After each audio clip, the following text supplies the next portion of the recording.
الله الله أكبر محمد رسول الله يا حبيب الله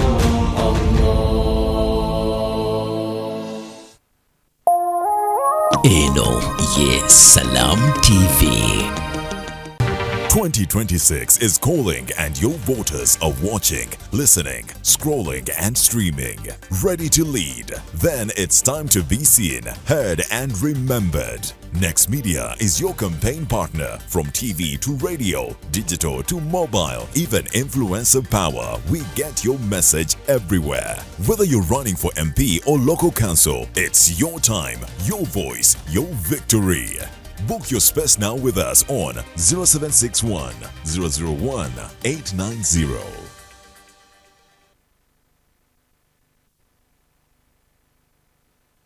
Omuzadde kola okusalawo okutuufu ku kusoma kw'omwana wo ng'omusomeseza mu ssomero eririna buli ekyetaagisa. Kati nkwanjulira Jakaiza Secondary School e Kabowa. Jakaiza Secondary School liri mixed eri abawala n'abalenzi mu Kisulo wamu n'abava ewaka, era ng'abayizi balabirirwa bulungi ddala okuva ku senior 1 okutuuka ku senior 6. Essira tuliteeka nnyo ku mpisa, eddiini saako ebyensoma, nga n'abasomesa baffe bonna bakugu nnyo mu curriculum empya. Tusangibwa Kabowa Church Zone mu Lubaga Division, oba tukubireko ku 0702 19 64 91 oba 0772 44 397. Omuyizi asomedde mu Jakaiza Secondary School aba wankizo nnyo mu buli kyakola.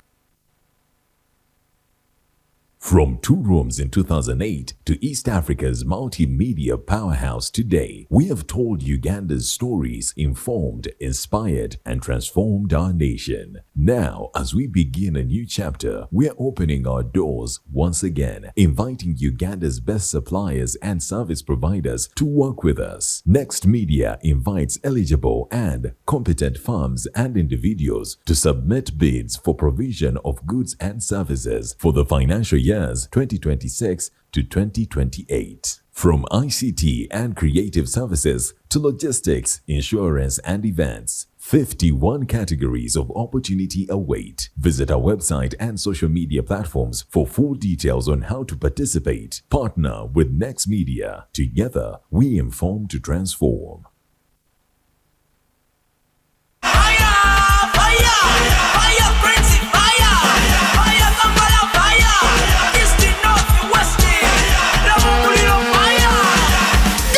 Tusonge Morocco ne Uganda Cranes wamu ne MTN. Gula buguzi bando ya gaga ng'onyiga star emunoti star noti hashi ofuuke na mukisa asobola okwewangulira olugendo olusasulidwa okugenda okulaba Uganda Cranes ng'esamba omupiira mu Morocco. Gaga tusonge Morocco ne Uganda Cranes wamu ne MTN nga tuli wamu fire yaffe teremesebwa.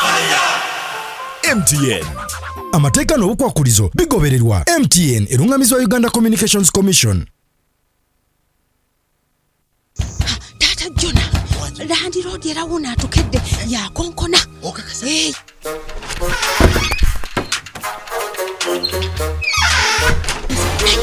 Tusawo kubeera mu dduka lwaki tetugenda mu Infotrust Property Consultancy ne tutandika mpola. Infotrust Property Consultants bayina ettaka ku nguudo zonna n'ebibuga byonna, era nga poloti zaabwe zitandikira ku miliyoni 3.5 ezitali za kyapa, so nga ate ez'ekyapa zitandikira ku miliyoni 12, era nga bakkiriza n'enkola eya kibanja mpola. Infotrust basangibwa Ntinda, Kwemesa Complex, Chiwatule Road, opposite Kampala Independent Hospital. Essimu noti 7 noti 9 98 19 37 oba noti 774 32 23 noti 5. Infotrust for the humble beginners.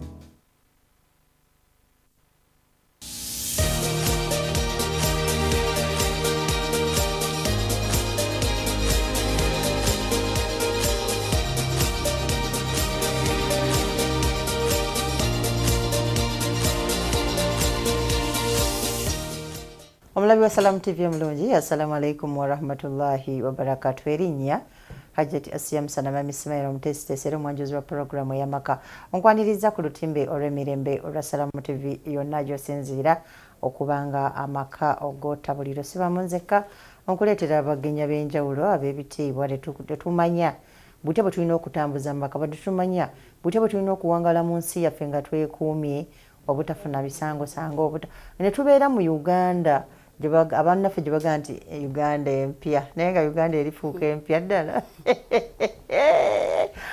abapya be bajja fe abagenze nga tuwagala ne tuvaawo abalala ne bakola ki ne badda naye nkwaniriza mu puroguramu ey'amaka yonna gy'osinziira naddala ku lutimbe olwa Salamu TV okubanga otootabuliro kkiriza omulabi wange ndaba nkuweeyo omugenyi wange abeere ng'akweyanjulira yaani abeerawa akola ki then nkubuulire mulamwa ki lwakyali wano nsanyusa okukulaba nnyabo kale nnyabo buuza ku mulabi wa Salamu TV neyanza nnyo Hajjat omutesitesi wa puroguramu eno webale nnyo kunyaniriza wano mbalamusiza mwenna abatulaba olwaleero ku Salamu TV amanya gange Apofia Tulyahabwe ndi mukozi mu Ministry of Internal Affairs nkola mu department ekola ku community service ng'ekibonerezo era nze senior community service officer nga nvunanyizibwa ku Central Region. Okay. Nsanyusa okukulaba nnyabo. Nsanyusa nnyo nange. Waliwo ebintu byenzize ndaba mu nsi wano. Oli mugenyi mutuufu naddala mu programu zino ze tubeeramu. Omanyi community ekwata ne mu maka ngazi eri wide. Nina kye njagala tutambuleko olunaku olwaleero. Njagala kumanya ku bibonerezo ebiweebwa abantu abazizza emisango. Oluusi giyinza okuba mu maka. Kitegedde oyinza okubeera n'omwana mu nnyumba omwana nga mubbi nagenda ewa neighbor nabba enkoko nabba ettooke ayinza okuba taata ayinza waliwo n'emisango emirala nti abaana babadde bazannya ono n'akuba munne owulidde onaamutta myaka ki jaga tutunuulire ku mbeera eno ey'amaka iffe we tuba tukuza abaana mu maka ng'abazadde tumanye roolu yaffe biki bye tulina okugaana abaana kubanga omwana ono oba tomutangidde nga muto okitegedde n'omulaga ebizibu byagenda okwaŋŋanga mu nsi okitegeera oba oluusi ajja kufuuka victim agende mu bibonerezo bye tugenda okutunuulira ng'amaka twali agadde tutunuulire punishments ebibonerezo ebiweebwa abantu era abantu ki ababa bazzizza ki benjaga tunuulire madamu wa Popi yansanyusa okukulaba. Neyanza nnyo Hajjat obw'omulamu ogwo naye nga sinagenda wala nsaba nnyonnyoleko abantu community service kyekitegeeza kubanga nga bwe neeyanjudde nga tutandika nkola mu department eya community service era kibonerezo kimu kye tutambuza tukiyita community service orders abasinga batera gamba bulungi bwansi naye ndowooza olw'okubula ekigambo ekituufu ekyokukituma mu Luganda tukyakitwala mu Luzungu nnyo nga community service naye nga kimu ku bibonerezo kooti byegaba era kimu ku bintu byendiko obukugu community service nyinza obutayogera ku kusiba mukomera kubanga eyo nteekateeka abekomera bebagitwala nyinza obutayogera ku yes nyinza obutayogera ku fine oba engasi kubanga eyo kooti bwegigaba era kooti yetwala mu maaso nerabanga omuntu oyo asasula engasi naye community service kyeki community service kibonerezo era nakyo kooti ekigabira omuntu oba ekiwa omuntu ng'emaze omusingisa omusango mu kifo ky'okubeera ng'emusindika mukomera okubeera yebbanga oba myezi oba mwaka nesalayo musindike eddeyo mu kitundu gy'abeera ewaka asobole okukola emirimu ku kifo ekyo ku bifo bya gavumenti tugeze madwaliro butale gombolola ebifo byonna community byesobola okuganyulwamu omuntu nga tasasulwa kati ekyo ekibonerezo bakigaba mu ngeri ya ebbanga kwegamba omusango bwe gukusinga mu kooti nawe nokkiriza nti oli mweteefuteefu okukola ekibonerezo kya Madam Popi yalindako yes bwetuba tutunuulira emisango gino emisango gyawukana kyogamba nti abasibe abo bonna abali mu kkomera emisango gyabwe giba gya community service nedda era twagala tumanye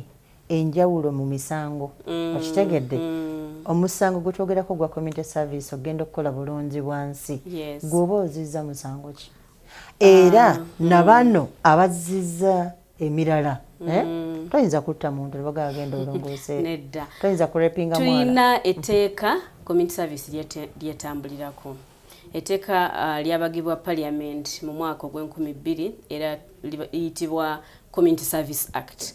Etteeka eryo terirambulula bulungi emisango ntoba guno tegusobola kuweebwa guno naye ligamba nti emisango girina okuba emitonotono, petty offences or minor offences.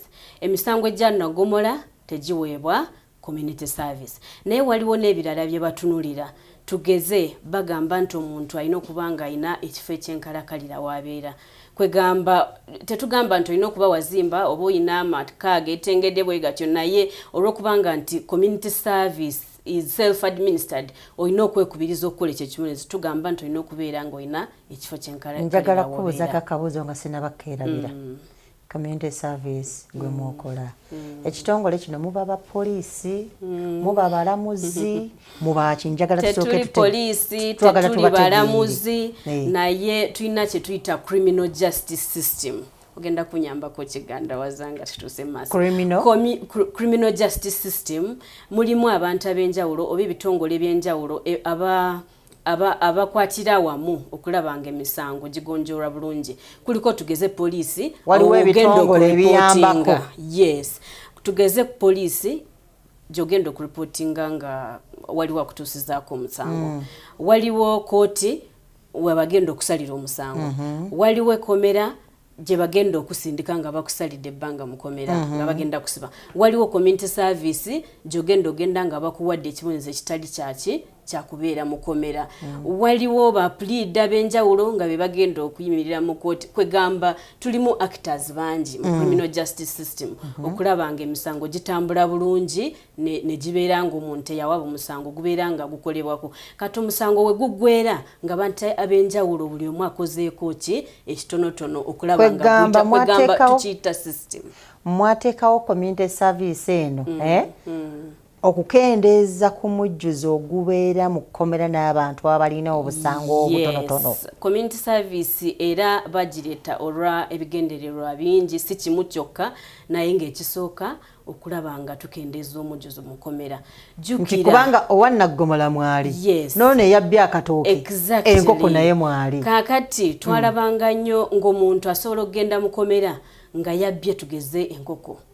Agenda kusangayo ababba ente, agenda kusangayo abatta abantu, agenda kufuluma ekkomera ng'olwedde ayize omuze omulala ate omunene ogenda yagenda na kitono akomawo n'omutima ekitimatima. So yes, ne tugamba community service etandikibwewo tusobole okwawula. Kyova olaba etteeka ligamba nti community service eweebwe nga abantu abakoze ki minor offences, emisango emitonotono. Oba si kyekyo nga kooti bwetuula omulamuzi yandirabye ng'omusango gwe gusobola okuweebwa emyaka 2 kudda wansi omukomera awo oba osobola okuweebwa ki community service. Mu ggwanga lino Uganda tulina abalamuzi okutandikira ddala kuviira ku LC1 ne tutambula paka LC2.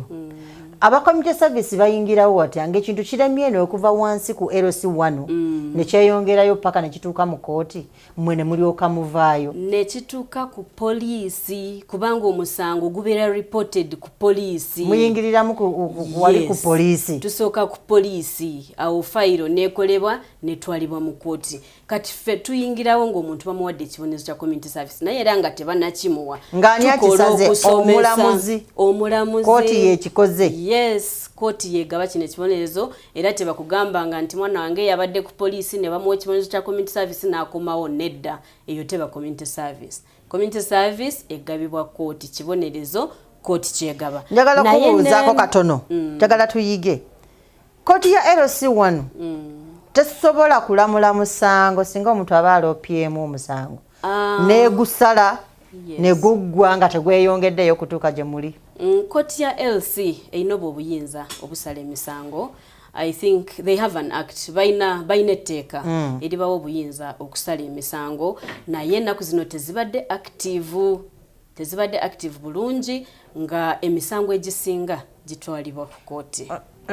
Tebabadde active kubanga kakati okugeza senga omwana abba enkoko ndi mu maka gange omwana wange nabba enkoko yange nempuliranga enkoko yange nnuma njagala mujjamu obubbi nino omuntu wala ku LC LC ekola biriwa ekangavula era LC erina obwo obuyinza obugaba community service orders naye LC egendera ku teeka lye bayita LC Council Act ne babeera ne ordinances ezikolebwa ku district kwegamba amateeka waliwo kuba etteeka erikuwa obuyinza okusobola okukola ki okusala ogwo omusango era jeziri naye ntonotono kati singa LC ogusala yes kituufu egulabye neegusala era neeyagala omuwa ekibonerezo eyita mmwe siwe guli eyitaffe mwe abagaba ebibonerezo ebyo nemuwuliriza omusango guno omulimu gwaffe management okulondoola abo abantu ababeera waweeriddwa ebibonerezo tuyingirawo ng'ekibonerezo kimaze okukola ki okugabibwa naye tulina ebirala bye tukola tugeze ng'okusomesa abantu tusomesa LCs okulaba nga bamanya emitendera community service engeri gy'osobola ng'ekibonerezo ne tubasomesa misango ki gy'osobola okuwa omuntu ekibonerezo kya community service ne tubasomesa olina okukola ki nga LC omuntu ng'omuwadde ekibonerezo kwegamba emitendera gy'olina okuyitamu naye nga okwongerezaako ku mujjuzo mukomera n'okubeera nga tetugatta bantu abakoze emisango eminene ennyo n'abakoze emisango emitono kino ekibonerezo kya community service nakyo kyajja okuyambako okukendeeza expenditure ya government. Government esasula sente nyingi nnyo mukomera tugeze buli musibe ayinza okuba alya sente zisukka mu 10 buli lunaku mu mmere mu bujjanjabi mu masanyalaze mu mazzi ebyo byonna government nesalawo etandikewo ekibonerezo kya community service basobole okukendeeza expenditure oba ensasanya ensimbi omwoyo w'omusolo zasasula n'ekirala okulaba nga family zisobola okubaawo awamu ebiseera ebisinga tulabye nga tugeze abasajja bw'otunulira statistics be basinga obungi bw'otunulira emisango ne bw'ogenda ku poliisi mu sales ojja kusanga nga abasajja be basinga abazzi b'emisango basajja naye tukimanyi bulungi mu culture yaffe ya Africa nti omusajja ye breadwinner yasasula fees yagula emmere awaka yazimba ennyumba buli kimu kitambulira ku ye buli kimu kitambulira ku ye n'okubeera nga abaana be bazadde basobola okukwatira awamu okubalabira bulungi ne maama ne taata nga webali kati tunula omusajja bw'agenda mukomera mukyala asigadde waka abaana basigadde waka bayinza okuba nga tebakyasoma bayinza okuba nga tebakyasobola akatuga nti kali mayina kali kasaamusaamu so government enegamba ekintu kya family kinene nnyo kwegamba ennaku zino tulaba nnyo abaana abatanaweza myaka 18 be tuyita juveniles nga bali mu misango naye nga olabira ddala nti omuntu talina family singa badde ne family yandibadde maama ne taata bakwatira wamu ne bamuteekamu empisa ne bamuteekamu values ne bamuyigiriza okukola okulaba nga asobola okubeera mu mbeera etali yakola ki yakola misango naye kasita ojjawo omuzadde omu n'omutwala mukomera abaana kibakosa nnyo kikosa nnyo families so ne government yakiraba naye kiba kivudde ku bazadde bombi babadde wamu omu n'akosa munne kyova olaba tuyina kyetuyita reconciliation community service nayo supportinga nnyo enkola y'okubeera nga tusobola okuyamba abantu okuddingana waliwo okubeera nga mulwanye naye nga ensonga yammwe musobola ogituulamu ne mugigonjoola ne muddayo ne muterera ewaka kati ffe kasita bakuwa community service era tubalondoola ne tumanya nsobi ki gye yakola musango ki gwe yakola biki bye tusobola okumuyamba oba okuwabula oba ani gwe yakosa yeetaaga ki okulaba nga baddawo bulungi ne kino bw'oba okoze emisango tebamanyi kitiibwa kyokasa omusango guba gukukutte kuba nina omunene omu ndoze yali mukulembeze mu eddiini emu okitegedde namulaba nga ali mulaga eyo naye ne batugamba nti alina ekibonerezo kya saave nga sijja kusukkawo awo ekyo nakyo kyali nti kwegamba emisango egyo gyo tegimanya kitiibwa kya muntu kooti terinaako nti gundi emisango tegimanya kitiibwa kya muntu balaba musango gwokoze kubanga buli musango gwokola n'ekibonerezo ekijjamu ekyo kyokoze yes buli musango gwokola gubako ekibonerezo ekijjamu mwogwo musango guyinza okuba omusango guyinza okuba obubbi naye nga ssente meka zobbye ng'omu ayinza okugenda ku myaka 3 mukomera omulala n'agenda ku myaka 5 mukomera omulala n'agenda emyaka 10 mukomera so kisinziira kati mwe singa kkooti mukkiriza mu abasazeewo aba community service ne mumpa ekibonerezo ne muwa omuntu ekibonerezo agenda akisavinge nga bwe mugumusalidde nga naye ava wakaabwe si bwe mukola nentuuka ewaka wange of course ekkomera ndwaliddeyo omuntu alwaliddeyo bulamu si bulungi nnyo nga bw'oba obadde wakaawo nentuuka ewaka ne famire yange nessalawo eyingire mu kintu kino esobole okunkwatizaako nsobole omuntu oyo asobole okusavinga ekibonerezo kye kiggwe mangu adde mu nnomo nga si musibe famire kye twandyagadde okuyambako kwona omuntu kumukubiriza kumujjukiza kumuzaamu essuubi omanye omuntu bw'ava ewaka n'agenda mukomera obeera ng'asaliddwako community ne bw'okomawo buli muntu era abeera akutunulira abamu babeera traumatized ne babeera ne stressed kwegamba n'alema okubeera nga ayingira mangu ewaka n'atereera mu community so kyetwandyagadde family oba community kuyambako n'omuntu kulaba nga bamuzaamu essuubi nti no wakola omusango naye bakuwadde chance oli community service kati wekubiriza okole ekibonerezo osobole so si kugenda n'omukolerako kubanga oba omenye etteeka ate si kirungi kubanga kino kibonerezo kati taata wo obanga ye yakola omusango lwaki ate abaana bagenda ne bakola ekibonerezo tolaba nti akati senga abaana baba bamuyambyeko twagala tumanye amateeka na butya bwe gatambula senga muzuula nti oba mumusanga nga mwamuggulako omusango mumuwadde ekibonerezo kyo kyalina osavinga kuba omusango yagukola ye yekka ne musanga nga abaana be oba ku b'eŋŋanda ze oba mukyala we kuliko amukwatirako ku kibonerezo ekyo ono gwe musanze ng'ayambako mumuggulako omusango oba nedda teri tteeka kate erigamba nti tumugulewo omusango kubanga ogenda kugulawo omuntu omusango nga balina emitendera gy'agenda okuyitamu already etteeka lyaffe terikyogera ku ekyo naye kino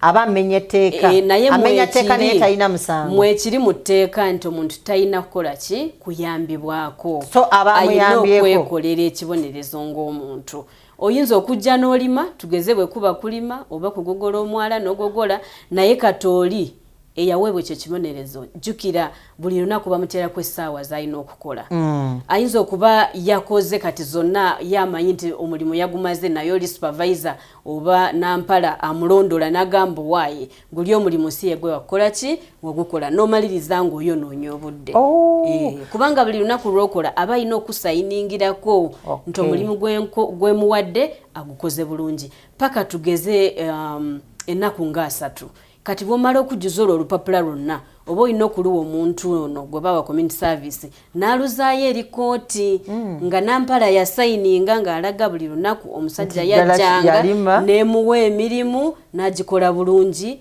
yamaliriza era fayiro ye mukole ki mugigalewo. Madamu Popia njagala kubuuza ekibuuzo senga mba nsalibwa omusango ogwo era community service nempa ekibonerezo kye nina okusavinga bwe nsavinga nenfuna ntuuse waka eri mukomera mbadde sifuna kulya bulungi naye nentuuka ewaka nendya nempulira amaanyi gange nengamba ekibonerezo kye bampadde oba kulima kiswa nenkirima kyonna ng'ebbanga lye mwanteerako terinakola ki terinaggwako nze omulimu ogwo nengukola mangu nengumala mba namulwa ntya kakati singa nsavinga ekibonerezo kyange mu bbanga lye mumpadde nenkikola nga terinatuuka kakati omugaso gwa supervisor banampala bwego kubanga buli ku makya wotuuka ku institution tugeze ku ssomero ku ddwaliro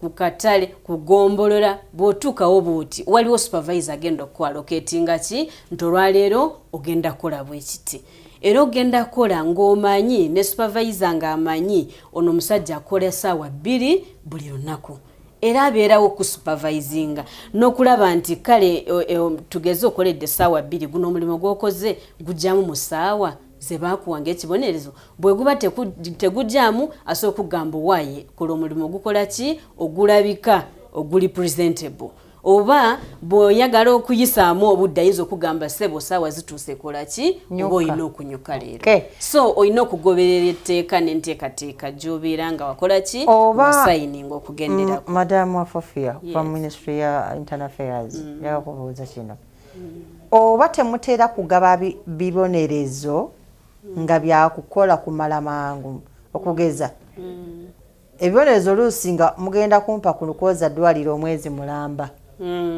ebyo mutera okugaba nga buli lunaku paka omwezi bwe gunaakola ki tetukola ku weekend tetukola ne ku public holiday. Mutera okunoonya ebibuuzo ebinaatwaliriza omuntu paka ku kiseera kiri kye mwabala. Yes era kuba omuntu okulima abantu balimi omuntu alima oba tumutera bigaba. Yes naye n'ekirala ensonga lwaki community service bagitandikawo kulaba nga omuntu atanabeera nnyo omuzi w'omusango ow'olulango asobola okuweebwa ekibonerezo kyasobola okukolako essaawa entono na attendinga ku mirimu gy'emirala kozijjukira abantu balina obuvunaanyizibwa tulina emirimu abamu basoma abamu ba businessmen so eno community service kibonerezo kyajjawo kulabanga omuntu asobola okuddayo ewaka n'agenda mu maaso n'emirimu gye naye nga bw'akola ekibonerezo emirala kuba twagala family ebeewo twagala omukyala abeewo twagala abaana basome twagala naawe ng'omuntu obeere ng'osobola ogenda mu maaso ng'okola ki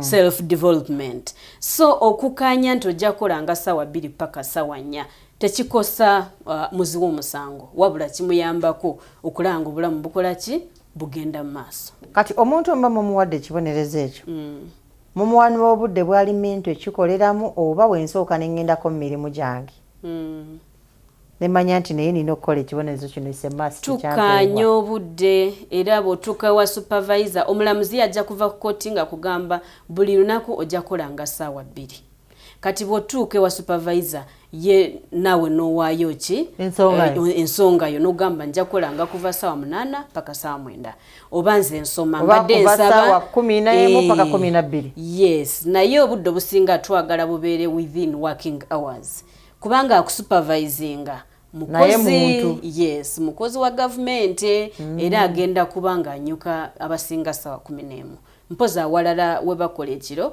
era omuntu aba asobola okukola oba ssaawa 12 naye oyinza okubanga oli mwana wa ssomero n'ogamba nze nsaba nkeere nkole kuva ssaawa 1 paka ssaawa 3 kubanga mba ngenda ku ssomero ne mukaanya ne supervisor oba n'ogamba nja kusooka nve ku ssomero ssaawa 10:30 nzije nkole paka ssaawa 11:30. Omulabi wa Salamu TV omulungi katuveeko mubaka buno katono nnyo tovaawo tukyakomawo okutunuulira ebibonerezo ebikolebwa ku kyalo ne mu maka senga abantu baba bazizza emisango ebitali jannagomola bibonerezo ki ebiweebwa era na butya omuntu bw'alina obisavinga nkomawo.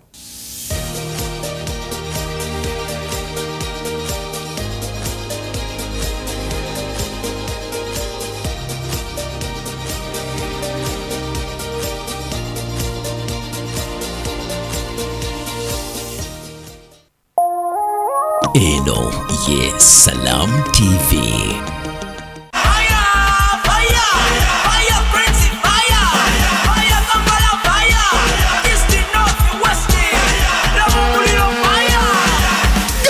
Tusonge Morocco ne Uganda Cranes wamu ne MTN. Gula buguzi bando ya Gaga ng'onyiga star noti star noti hashi ofuuke na mukisa sobola okwewangulira olugendo olusasulidwa okugenda okulaba Uganda Cranes ng'esamba omupiira mu Morocco. Gaga tusonge Morocco ne Uganda Cranes wamu ne MTN nga tuli wamu fire yaffe teremesebwa. MTN amateeka n'obukwakulizo bigobererwa. MTN erungamizibwa Uganda Communications Commission. One by one makes a bando. United Media is your gateway to a countrywide radio station. With a coalition of more than 120 radio stations, 15 TV channels, 20 online publications, you can cover every region and community with convenience and no hassle. Guaranteed impact with consolidated communication and localized engagement. Whether it's an MDA, development partner, FMCG or regular advertiser, United Media is a truly one-stop shop for your communication needs. United Media, together we will shape the future. Okulinyisa omutindo gwa Afro Mobile. Eno yengeri joyinza okuzza obujja omutindo gwa Afro Mobile yo. Funa app ya Afro Mobile okuva ku mukutu gwa Google Store oba App Store oba ku mutimbagano gwa www.afromobile.com. Londako forgotten password. Tekamu account yo eya Afro Mobile ozebujja pin code yo. Ojja kufuna obubaka ku email yo okuli ne code empya. Bw'oteekamu code eyo olwo pin yo empya ekkirizibwe. Afro Mobile, emboozi za Africa ezannamaddala. Afro. Mommy? Yes? At school, everyone crunching. Nange ku mulimu nga nkola. When I'm watching my kazannyo. Mbaga ya daddy. Anti ku highway nga nvuga. Sisumagire ekyo shuwa. Kati nange bampakingire saa. Hani omwana muwe. Get your favorite packet of Psalms from a shop or supermarket near you and crunch. Get yourself a packet of Psalms and start crunching. Psalms, taste the difference.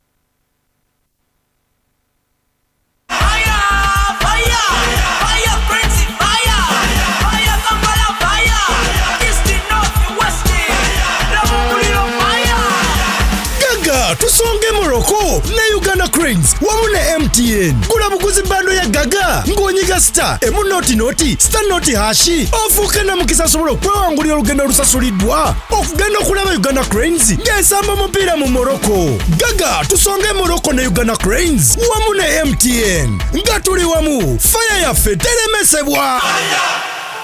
MTN. Amateeka n'obukwakulizo bigobererwa. MTN erungamizwa Uganda Communications Commission. Mommy? Yes? At school, everyone crunching. Nange ku mulimu nga nkola. When I'm watching my kazannyo. Mbaga ya daddy. Anti ku highway nga nvuga. Sisumagire ekyo shuwa. Kati nange bampakingire saa. Hani omwana muwe. Get your favorite packet of Psalms from a shop or supermarket near you and crunch. Get yourself a packet of Psalms and start crunching. Psalms, taste the difference. Eno ye Salam TV.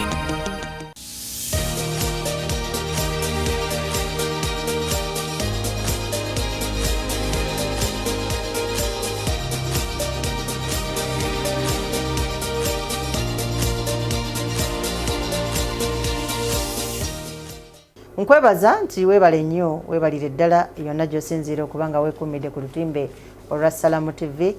Nkwebaza nnyo webalina kuwagira projekiti za Salamu TV okuva gye tutandikira paka gye tugenda okuzimalira.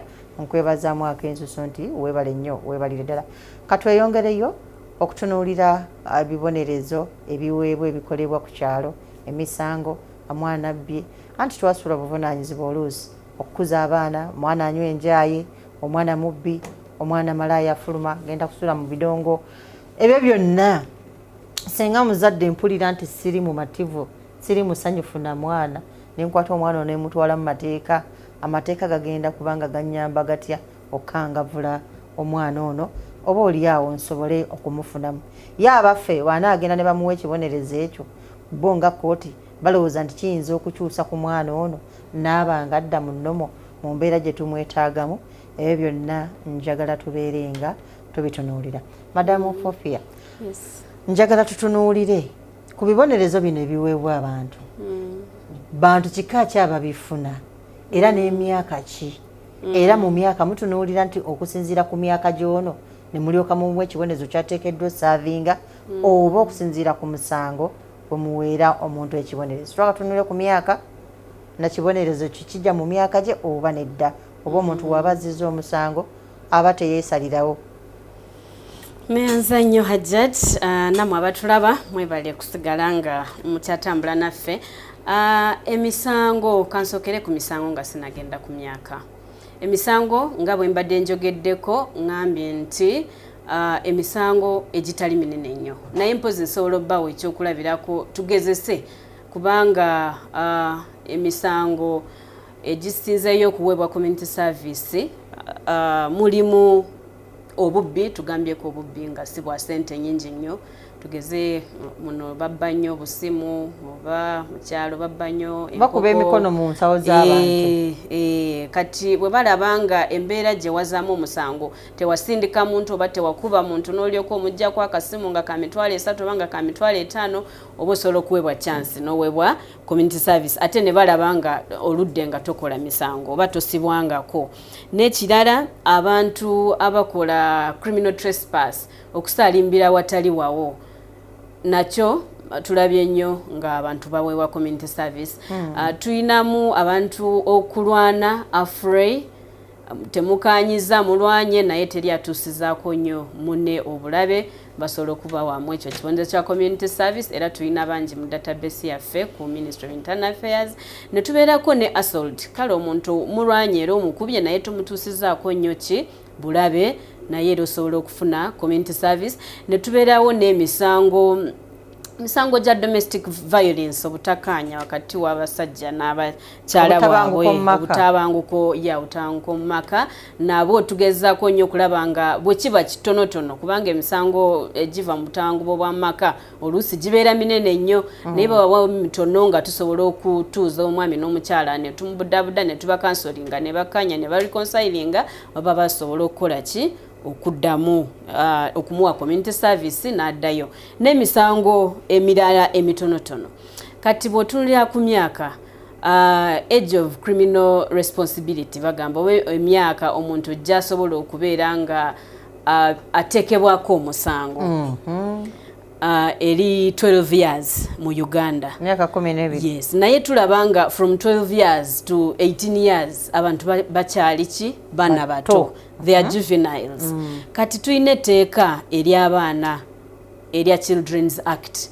Eritali lya community service era lyo liri silent community service teritukiriza kuwa abaana batanaweza ku myaka 18 community service. Naye olw'embeera ezitali zimu na zimu eziri mu maka gaffe ne mu community twesanze oluusi nga tulina abaana myaka 17 myaka 18 nga baweereddwa community service.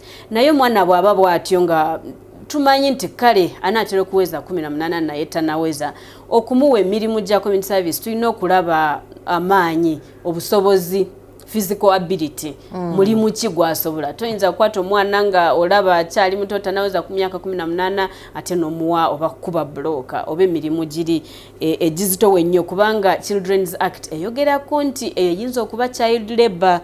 So etteeka eritwala abaana erya Children's Act terikiriza nti community service aweebwa abaana abato. Kankubuuzeko katini nnyo kw'ensonga. Omanyi ennaku zino abaana baba bakyali mu 18 naye adolescent stage yabwe nekola ki nejja. Omulenzi muto tanaba kugenda mu 18 emyaka gyogerwako ali mu 17 ali mu 16 n'ayagala owa 15 ne bafuna olubuto. Kati eba defilement bonna abato ku bato ani adifayirinzaani ebeera defilement oluusi okusinziira ku kooti bayinza okutuuka ne bagisala nebeera simple defilement naye ebeera defilement ate ogwo omusango gwa nogomola. Lindako abantu bano bonna baana tugamba emyaka egy'obukulu egya Uganda gye ba 18 omulenzi ali myaka 16 omuwala ali myaka 14 beeyagadde. Oluusi bonna baba baana bagiyita oba child to child sex naye tubadde tetunafuna naye nga gyebiri ojatambulako ogende butalejja mu busoolo eyo osanga abaana bato ku bato nga bakoze amaka beefumbiddwa naye nga bakyali ki bato. Ebiseera ebisinga abazadde ab'abawala balaba nnyo abaana abaabwe nti be b'omugaso ennyo era awo ne bagenda mu ki mu mateeka. Oluusi batoozezza abantu fine bo ne kooti zaabwe zerosi nga bwe basalawo ne basalawo ne beeramula oluusi ebibanja by'abantu ne bigenda. Nina ekyo kyenjagala onyinyonnyoleko. N'ekirala senga nveene ebbali n'ensanga ng'omwana wange naye ndi mwana kati kampe ekyokulabirako mwana mulenzi ali myaka 16 batuuzizza kooti yadifayirinze omwana w'omuntu ow'emyaka 14 nange owange nzikirizibwa ng'omuzadde ow'omwana omulenzi ogenda okulwanyisa ekintu ekyo bano mbaguleko emisango okuggula ku mwana wange omusango omunene ogwa naggomola era ne bamutuuza ne fayini byesaalitodde. Kisoboka era buli musango tutandikira ku poliisi. Wabula ffe tulina expertise obumanyiivu mu community service. Kati ffe gino emisango egisinga okunoonyereza okuzuula oba kituufu kyakolebwa byebiri mu kibyalo eyo era ebitambula. Era nsaba batulaba kulaba ng'egyo emisango mugiripotinga ku poliisi, kooti nesobola okuodaringa examination okusobola okuzuula omusango gwennyini ogubeera gukoleddwa nesobola oguhandolinga bulungi. Naye ffe aba community service tubeera wali nga tulinze kooti beesanga nga be batuufu okuweebwa kyetugenda nakyo. Mmwe mu misango gy'abano temuyingirayo. Your hands are off. Yes, our hands are off. Mpozi nga tulabye nti omuntu asaanidde omusango gwakoze mutonotono tusobola okukolako social inquiries ne tunoonyereza omuntu ono ali atya ku kyalo asobola okuweebwa community service n'akyusibwamu mu mpisa oba nedda. Ne tukubira oba abachairman LC1 ne tunoonya poliisi ez'okukyalo ne tunoonya eyo information okulaba nga omuntu asaanidde. Bwe tulaba nga omuntu asaanidde tusobola okumuwa recommendation eri kooti ne tugamba omuntu ono mutuufu bwe kiba kisoboka musobola okumuwa ki community service era tetusalawo turecommendinga. Kati nkuzza eri gye nasookedde ku kibuuzo emyaka gibe mmeka? Yes, kakati tumaze emyaka emito egy'abaana. Community service omuntu bw'asangibwa nga tugeze mukulu nnyo musajja oba mukazi mukadde nnyo talina maanyi kubanga emirimu egisinga egya community service ng'ekibonerezo gya kukozesa maanyi. Tugeze okuyonja tuyinawo ne projects ez'enjawulo ze twatandiseeko abantu tubayigiriza ng'okumezesa emiti okutunga okulaba nga omuntu asobola okufunayo ka skill kubanga twazuula nti abantu abamu bagenda kukola misango olw'okubanga tebalina ki emirimu gye bakola egibabeezaawo. Kati ne tugamba abantu abamu tulina studies ez'enjawulo oba ebifo bye tumezesesa ku emiti mu districts ez'enjawulo. Omuntu bw'afuna community service ne tugamba genda ositule ettaka, genda oteeke mu buveera ettaka, genda ofukirire emiti, genda osime ebinnya tusimbe emiti bwe bityo okusobola okugira environment. Oba n'okutunga tugeze emityana waliwo wetuyigiriza abantu abeera baweereddwa community service ne tubayigiriza okutunga. Yes. Mmwe temufuddeyo musango muntu ali mu kitundu ki n'ekyagenda okusaavinga kiri mu kitundu ki kuba ova kwogera ku mityana kati tuli wano Kampala. Yes, kati nze singa kooti esala omusango nga wano mu Kampala banoonya ekibonezo kya community of course mayumba tewali musobola mutwala emityana nedda nnyabo. Community service ogikola ng'ova waka buli lunaku. Yes. Tugeze oweereddwa community service ku kooti y'Emityana. Walina okubanga waliwo akagenda akatono okuva Mityana kutukewo. Tugeze oweereddwa community service ku kooti ya Buganda Road oba Nakawa. Olina okubanga oli mu walkable distance oba Nabweru. Olina okubanga osobola okutambula n'ogenda ku kooti n'okola emirimu gyo oba ku institution yonna gy'oweereddwa era tujja kubuuza obeerawa tugeze Katooke waliyo somero ki bwe bityo ne tukuwa community service ku kifo ekiri kumpi n'ewaka gy'obeera. Yes. Kati omuntu nga mukulu nga talina maanyi era tusooka mulaba ne tulaba omusajja ono just judgment ku face nolaba oba asobola okukola emirimu oba tasobola. Bw'aba tasobola kukola community service era kooti eba egenda kumuwa ekibonerezo ekirala kubanga community service eba yeetaaga physical strength. Njagala kubuuza ku kooti esobola okusonyiwa okugeza ku ekyo kyova okuleeta eky'omuntu nga mukulu mu myaka ayinza okuba nga yalekebwawo tekuli amufaako tekuli amuweereza kyakulya n'agenda n'asika ekintu kya neiba n'akirya mu mbeera yonna gy'aba akola ki gy'alimu neiba n'agaana omumusonyiwa n'amutwala mu misango nga kooti kati gwobeerayo yes eyinza okutunuulira embeera omuntu ono gye yakoleddemu omusango guno neesonyiwa oba buli musango gugenda mu kooti gulimenti kusalibwa nakukolebwa kituufu waliwo ebibonerezo ebirala ebyenjawulo waliwo ne kye tuyita caution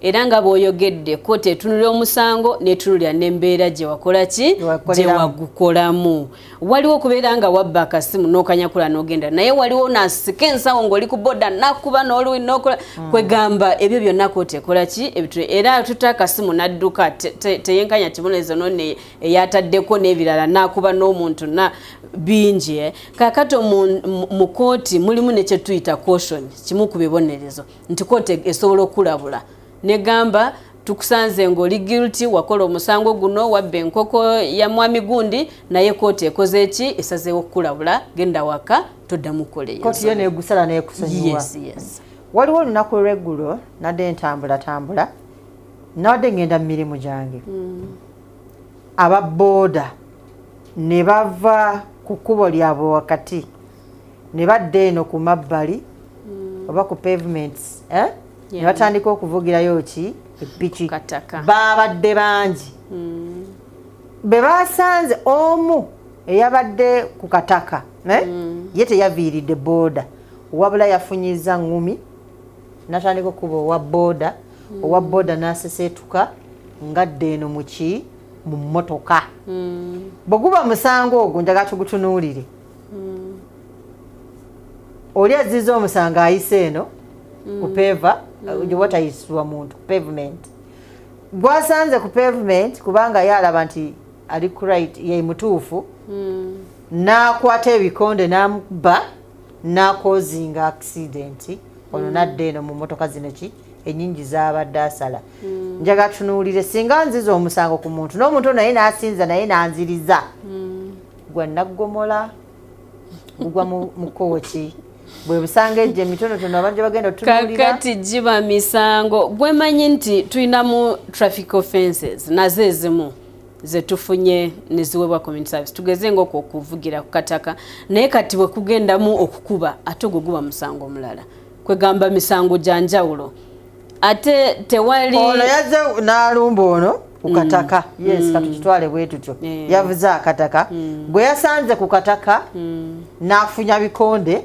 n'amuba nga amusindika mu mmotoka okitegedde bafuna era yabaddemu accident entonotono okitegeera kati awo nze ndaba mulimu omusango omwo omusango gwa assault ne mubaamu n'ogw'okuvugira ku kataka kati omusango gw'oreportinga gwe basolvinga kati eya reportinze awo bwa reportinga assault nga bahandolinga assault ne balaba kyenkana ki yamukubye kyenkana ki era kisaanidde ekibonerezo ki tewali kwegamba nti bweri assault exactly community service okuvuga akataka nga yes ekibonerezo kyakifuna naawe amaanyi go yakubye yes nawe bakuvunana omusango ogugwo yes mwena musavinga mufune punishment sezo yes okay otugambe nti sikkirizibwa muntu takkirizibwa kuyambibwako ayina kusavinga punishment ye nga bwe yazza omusango gwe nga bwalipotinga eri ani supervisor oba nampala gwe baamuwa bwagumala amangu kibaki talina kugumala mangu kubanga bamuwa gugabirwa mu ngeri y'obudde nga tolina kugumala mangu bakugambye kola ssaawa 2 so ina okukola kuva ssaawa emu paka ssaawa oba 3 ne bakauntinga obudde nkwada ekyokulabirako okugeza si buli musango nti kijja kuba gifaanagana mujja kuŋŋamba omwagalawo ekiso ekyo kiveewo kya gavumenti erina byeyagala okukolerawo etteeka ligamba nti community service egabibwa mu ngeri y'essaawa era bagamba nti olunaku ekinene ennyo omuntu kyasobola okukola ziba ssaawa 8 omulamuzi asobola okugamba ogenda kukola community service kuva ssaawa 2 paka ssaawa 8 kyekinene ennyo mu wiiki osobola okukola community service kumala essaawa 40 mu mwezi ekinene nnyo community service kyosobola okukola giba myezi 6 era olina okukoleramu essaawa 96. Kati sembe ekibuuzo kino senga mumpe ekibonerezo, senga omuntu bamuwa ekibonerezo n'obudde bwe mwamubala n'atatuukiriza obudde ne mumuwa ne buggwako nga kyemwamuwa okusa kyayalina okukola kyagaanyi kiki ekiddako mumuzayo mu kkomera? Bwe tuba nga omulamuzi bw'aba agaba bino ebibonerezo ebya community service era bwe tuba tusomesa abantu engeri gye basobola okusaamu ebibonerezo bya community service nga bituuse mu kooti, kino ekibonerezo kya community service kyebimu ku bibonerezo byosobola okwesabira n'ogamba ndi mweteefuteefu okukola community service n'osayininga. Era omulamuzi bw'aba akuwa ekibonerezo kino akuteerako tukuwadde ekibonerezo kya community service ojja kukola kumala essaawa 4, bw'otakikola ojja kusibibwa ebbanga mu kkomera tugeze emyezi 3 oba myezi 6. Kakiri eri ggwe bw'ogenda ewaka n'otakola n'otatuukiriza ekibonerezo kye waweebwa nampala ajja kuripootinga eri kooti era omuwandiisi ajja kufulumya ekiwandiiko kye bayita warrant of arrest akiwe poliisi ejje kukime ate bwe kukima bakutwala direct mu kkomera kweri ebbanga lye bwayogera kubanga kiba kiwandiise nti bw'otakola community service gwoweereddwa ogenda kukola ebbanga mu kkomera. Wateekako omukono era nda kukimala mu bbanga erimpeereddwa. Sikyalina kyenyinza kwongerako awo okuggyako obubaka obusembayo akatalekeka osibule omulabi wa Salamu TV akulaba ku lutimbe. Neyanza nnyo omutesitesi Hajjati wabale kunkyaza wano kweno program. Njagala kwebaza bonna abatuuliza abatambudde naffe mwene program okubayigiriza ku bibonerezo ebya community service n'engeri gye musobola obbiganyulwamu.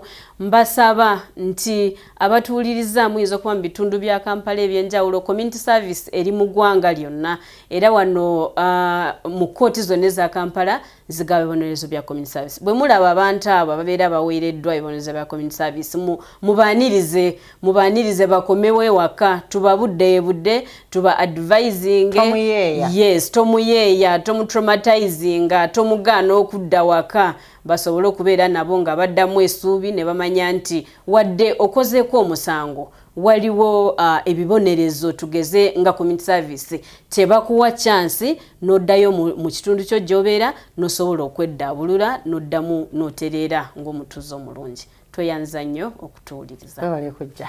Amina. Webale nnyo. Okay, omulungi andaba ku lutimbe olwa Salamu TV bwetyo bwetubadde tulina okumanya butya bwe tulina okuzaamu abaana n'okubeewaza ebibonerezo ebyo. Senga abazadde tunatuula mu maka gaffe ne tukuza bulungi abaana ne tubawa obudde ne tubakuliza mu Katonda oba oli awo bino bye twogerako tebijja kubaawo. Naye obanga okkiriza omusango guno n'ogukola gondera amateeka. Buli lw'otajja kugondera amateeka obonyabonya bulamu bwo oba oluusi n'abantu abakuli emabega bw'olabirira kubanga ekkomera bagamba nti kabuli yaako ku nsi era baba bakuggalidde n'ebyozuulayo n'emize egimerukirayo n'endwadde z'osakayo ozifuna ate nga senga oba weekuumye n'otakola misango gino eyo nate waalituuseeyo. Atakumira mpeera kunkumire nkwagala nnyo beera bulungi weeraba.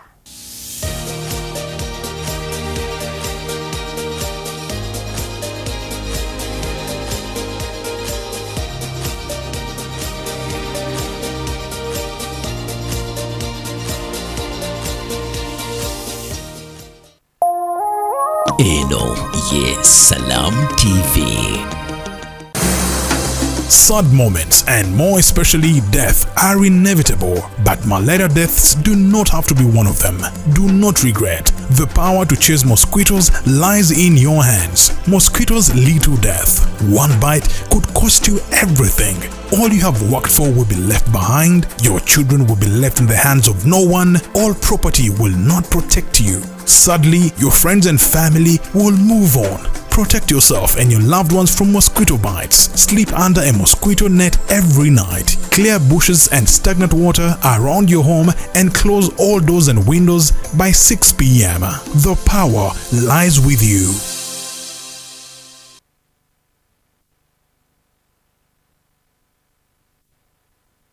2026 is calling and your voters are watching, listening, scrolling and streaming.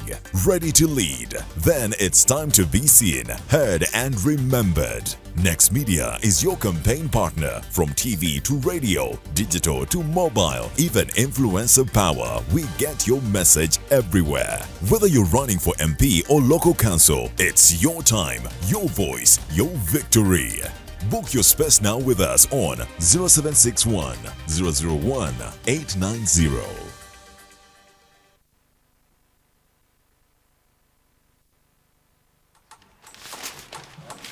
This is AFCON, my friend.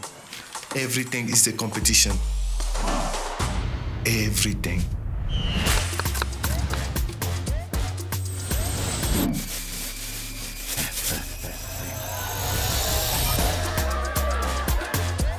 Get your DSTV decoder today and be part of the AFCON family meeting from 21st December to 18th January for just 25,000 shillings on Super Sport.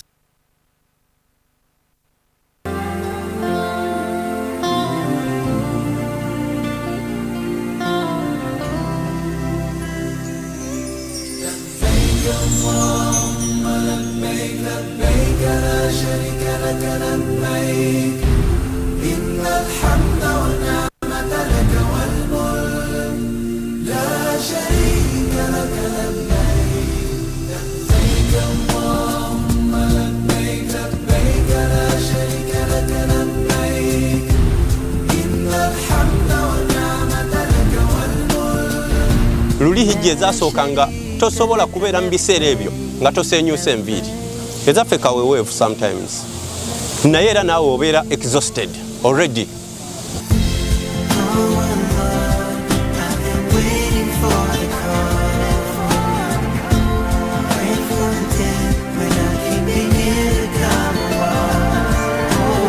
Nanga abakyala mufisse ssente ez'akameeza tugende emaka. Salaamu alaikum.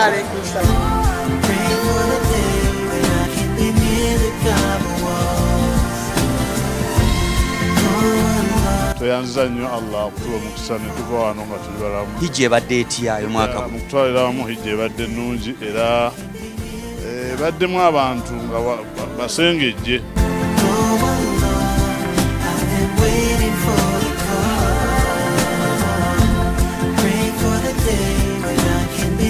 Nenjagala okwebaza ennyo Allah jalla jalaalu atukomezaawo nebaza Uganda kati kyafuukanga ekyalo tubeere Makka naye nga bantu baffe badde batulaba ku Salam TV batulaba ku mikutu egy'enjawulo bannaye tuli basiimu.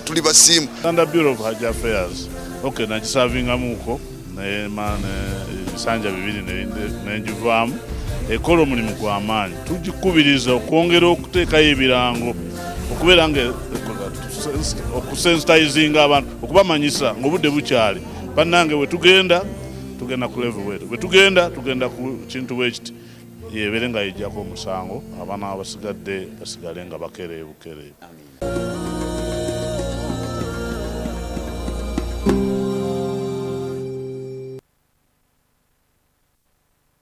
Tukwaniriza ku World Navy Uganda bano ddala abeesigika mu mmotoka tutuuse mmotoka okuva e Japan, e Thailand n'ewalala wanjangu weerolere mu mmotoka mu bika byonna oyagala vaani oyagala trucks oba SUVs zonna tuzirina era ng'okusasula tutandikira ku bitundu 3 ku buli 100 tukyalireko ku ofiisi zaffe ku Forest Mall e Rukuku oba tukubire ku ssimu noti 7 noti 9 256 886 World Navy Uganda nga tukutuusiza emmotoka yo ey'ekirooto kyo. Eno ye Salam TV. After electrifying competitions and crowning champions in the West, East and North, Omumanyua Salam TV is finally heading to southwestern Uganda. Abanyankole Wena Murije. This is your time to shine. Register now and stand a chance to walk away with prizes that will transform your life. Like a fully funded Umrah, a brand new motorcycle, and many, many other valuable prizes. For more information, call 0776 988 064 or 0702 988 064. Secure your spot today and let the world witness the knowledge of Southwestern Uganda. Omumanyiwa Salam TV, a smart mind for a green Uganda.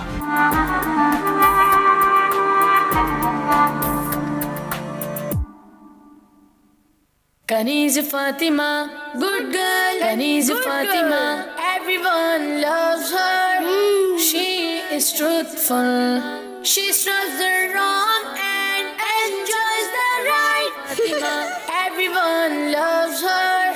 She is truthful. She strives the wrong and enjoys the right. Fatima. Kanizi Fatima, good girl. Kanizi Fatima, everyone loves her. She is truthful. She strives the wrong and enjoys the right. Fatima, everyone loves her. She is truthful. She strives the wrong and enjoys the right. Who will be the teacher? Who will be the teacher? Who will be the teacher? Who will be the teacher? Who will be the teacher? Quiet, everyone. All the kids, be quiet now. And everyone, open your notebooks now. In today's lesson, I'll teach you all literacy. What? You will teach us? No, you can't teach us. You just ruined our game altogether. We were just doing the toss. And you just came from nowhere and became the teacher. What? You're having a toss? Yes, that's right. We were doing the toss. And Raika, do you even know what qualities a teacher should have? A teacher should be soft-spoken and kind. The teacher must be talented. And most importantly, she should be an expert in her subject. So then, do you really think you have all these qualities in you? What do you mean? What kind of attitude is this? My way of speaking was positive. Look at your own way of speaking. No, your attitude is so negative. I'm still talking positively. Don't you know that? The most important quality for a teacher is to be soft, which you're not at all. Just watch. I will not let you become the teacher. I'm a better teacher than you. Even Sister Amina is a better teacher than you. And even Barira can be a better teacher than you. There's certain manners of talking, but you're crossing all the limits. Now you will teach us manners? Just stop it. I don't care. You just can't become the teacher. Hold on, everyone. What's going on here? What are you all doing? Sister, all I said to them was that I would teach you a literacy lesson today, and she just told me off completely. Well, what could I do? We were just doing the toss for who's going to become the teacher. And as soon as she came, she ruined everything for us. She said that she's going to teach us. So I also told her off out of anger. What is this? You should not consider anyone to be inferior than you. One noble elder has said that considering someone inferior, revealing his faults to others, making fun of him, copying and imitating him, laughing at him, or giving him bad names. Our beautiful Islam stops us from all these practices. One must repent from all these actions. And the tone in which you were talking, Astaghfirullah, Astaghfirullah. Raika's feelings must have been hurt. And since you hurt her feelings in front of everyone, so you need to apologize to her in front of everyone as well. Why should I apologize to Raika? If I apologize, my ego gets hurt. Astaghfirullah, Astaghfirullah. Ariba, this is very bad.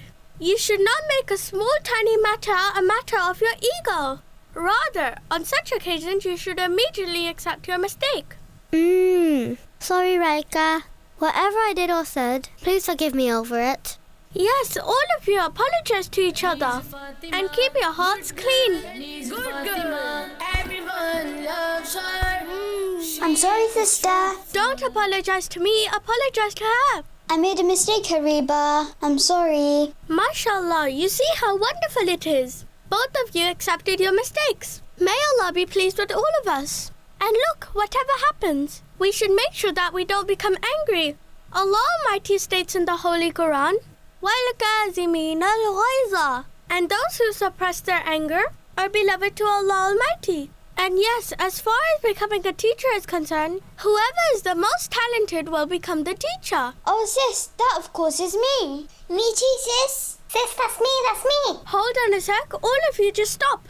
I know you all are very talented. If you all allow me, can I select any one of you to be the teacher? Yes, for sure. Yes, sis, please, you choose. We fully trust you. That you will never make a wrong decision. Okay then, all of you do one thing. That take out your report cards and hand it over to me. There you go. Here you go.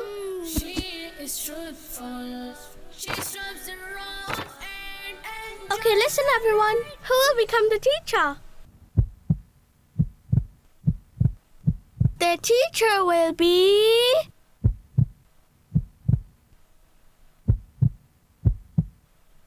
Barira! What? Barira? Barira? What? Barira?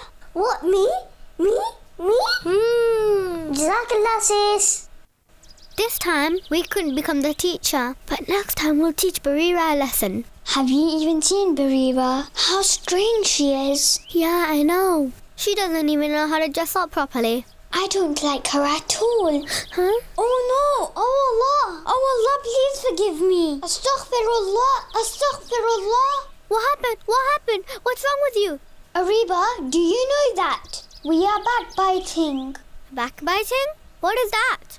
I heard sister saying that talking ill of someone behind their back is called backbiting. And we were talking ill about Barira. And remember that. Backbiting burns the pious deeds of a person. Yes, you're absolutely right. You know what? We shouldn't have done this. Whatever I said, I sincerely repent from it. And me too. Yeah.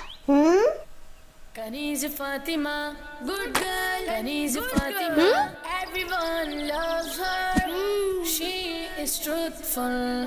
She strives the wrong and enjoys the right. Sorry. She is truthful. She strives the wrong and enjoys the right. Kaniz Fatima, good girl. Kaniz Fatima, Don't! Everyone loves her.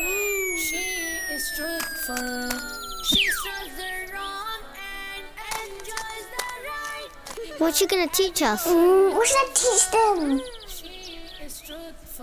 What should I teach them? Today I will teach you how to cook food. What's wrong with you? What are you teaching us? Is this what they teach in schools? I'm the teacher. I will decide what to teach you. No, I don't accept her at all. In which school do they teach how to cook food? So what if they don't teach it in schools? We can make the effort to learn it at least. Well, for me, my mum teaches me. Why should I learn from Barira? I just can't understand anything. I just don't want to learn from Barira. End of story. Barira, if they don't want to learn how to cook food, then teach them some other subject. Oh, now another subject? All this is done by Sis. It is such a bad time now that we'll have to learn from Barira. I didn't accept her from the very start. Why are you both whispering to each other?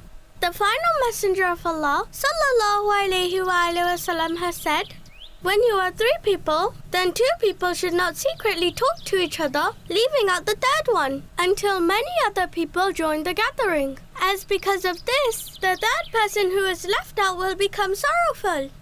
And Ariba, I heard what you said. Both of you didn't accept Barira from your heart. Sis, Barira is my cousin. That is why I know her. So, if you both didn't want to accept Barira, then you both should have told me right at that time. This is not right at all. You said 2 different things. You guys agreed at the time of selection, and now you guys are not accepting. The final messenger of Allah, sallallahu alayhi wa sallam, has said, on the day of judgment, amongst all the people of Allah Almighty, you will find him to be the worst who is two-faced. He who says something else at one place and something else at the other. So both of you shouldn't have done this at all. Whatever you have in your heart, that's exactly what you should be mentioning. Remember, keeping things in heart spoil relationships. Sorry, sister, I made a mistake. We should have told you right at that time. Yes, sure. We will never do this again. We accept Barira as a teacher from our heart. Please teach us. So, dear children, you should never say any such thing which you yourself don't agree to from your heart. And whatever the truth is, you should clearly mention it to your family and friends. And remember that we should never ever say any such thing which is different on the face and different in our hearts. 20. Come on, Raika, now you read the 2 times table. I'll read out the 2 times table in a minute. But first, let me tell you that